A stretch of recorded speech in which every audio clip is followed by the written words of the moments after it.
So, a few weeks ago the channel hit 1,000 subscribers, which is awesome as this channel is very much a hobby and has many areas where I could improve as a scriptwriter, voice actor, noticed the little warble earlier, and video editor, and I'm frankly amazed anyone would subscribe to the channel. I appreciate it. I'm not saying don't subscribe, but I think it's kind of awesome that people do and like my content. The same goes for my Instagram, where I post daily stories, reviews, and other stuff within the character limits that platform imposes, as well as pretty pictures of starships from different places. And there I have just over 12,000 followers, which is more incredible in my mind, honestly. Anyway, as a bit of a thanks, and easy video content, but that's beside the point, I have asked on both platforms a couple of weeks ago by this point, for you lot, yeah, even you in the back, to list a name and class of a Starfleet ship.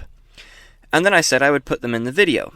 The only requirements for you to enter was that your submission was not derived from an American name, as Trek is very well endowed with American-inspired names, Uss Enterprise, duh, and I wanted to flesh out a more representative, globally inspired Starfleet, rather than the sort of Second World War USN names that a lot of Starfleet ships have. There are some British names around as well, but it's mostly American. Besides, the British have so many names that we could go on and on. Anyway, today we're going to go over a few of the ships suggested. Feel free to make more suggestions in the comments below, and I will include them in a future video. With that out of the way, let's get started. B Kitty 61 suggests that's Kiddy, not Kitty. Uss Cousteau was a Cousteau-class scientific survey ship which was named after a famous French oceanographer and saw service in Starfleet during the 23rd century for long-term study of interesting worlds discovered previously by trailblazing cruisers.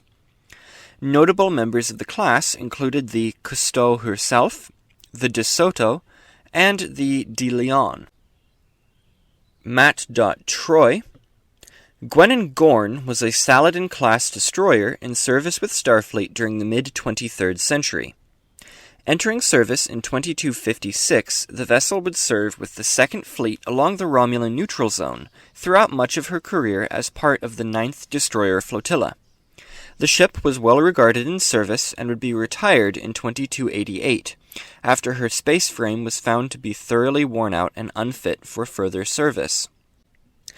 T. Courtney 812.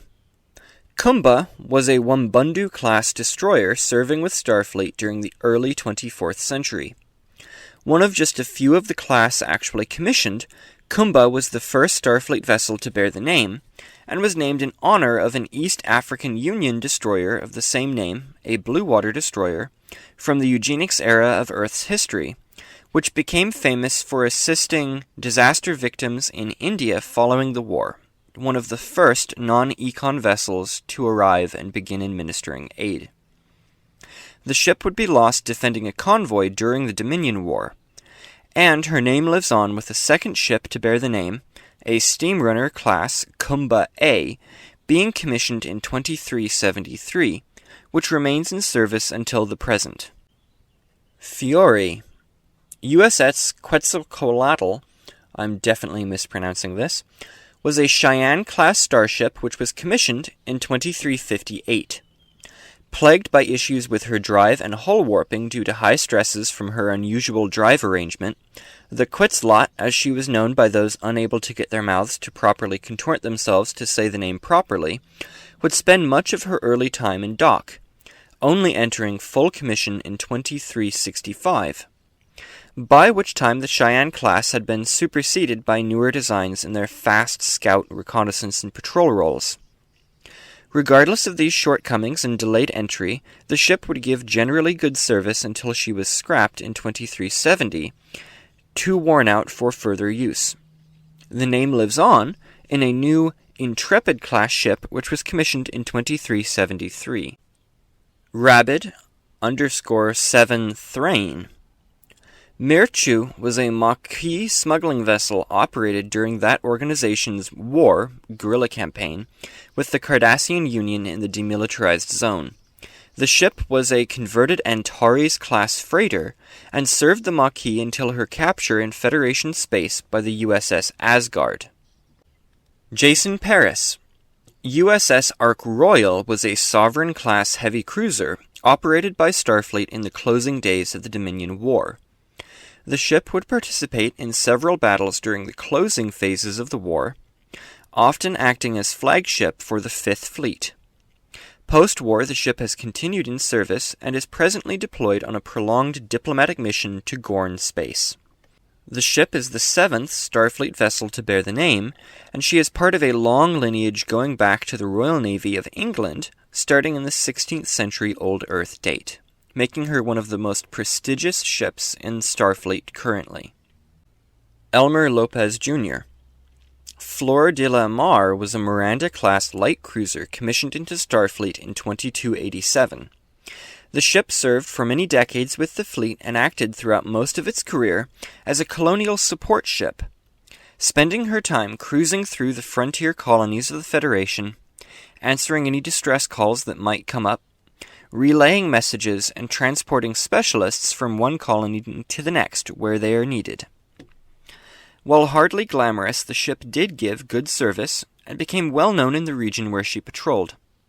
Upon her retirement in 2363, the colonies in the region would band together and acquire several components from the vessel, including her bridge module, displaying them in a museum detailing the history of settlement in their region of space as the prime exhibit. Uss Bluenose was an Archer-class scout serving with Starfleet during the middle of the 23rd century.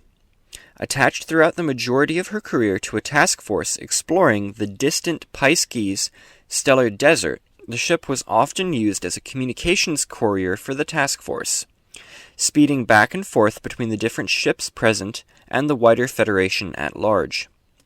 In this capacity, the ship served from 2259 until 2263. Afterwards, she was refitted and repaired. Her hard service had consequences. Following this work, the ship continued to serve until 2270, when the ship was withdrawn from service. Christopher Wells. Queen Anne's Revenge was a Danube-class runabout attached to the USS Morisco in 2368. In keeping with the theme of the ship's runabouts being named for famous pirate vessels, the Anne's Revenge was named after the Caribbean pirate Blackbeard's most well-known vessel. The only runabout attached to the Challenger-class Morisco, the ship would be often used to deploy long-term surveys of systems some distance from the mothership. The vessel would be lost in an accident in 2372, when the cave the ship was landed in to protect it from local radiation collapsed, trapping the ship's crew under a kilometer of ice for 3 days until they were rescued without injury or fatality by the Morisco.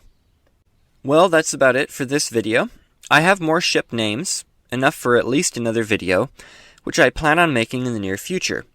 I hope you enjoyed this video. I really enjoyed reading through the comments on the original community post and Instagram post, and will probably do more challenges like this in the future. If that's something you would like to see, then let me know in the comments below. Big thanks to my Patreons, link to that down below.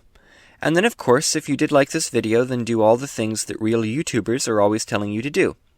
Like the video, leave a comment, and subscribe to the channel for more like this in the future. I'm sure you've heard that spiel before. Anyway, I hope you enjoyed the video. I really do. And I hope that you have a good day.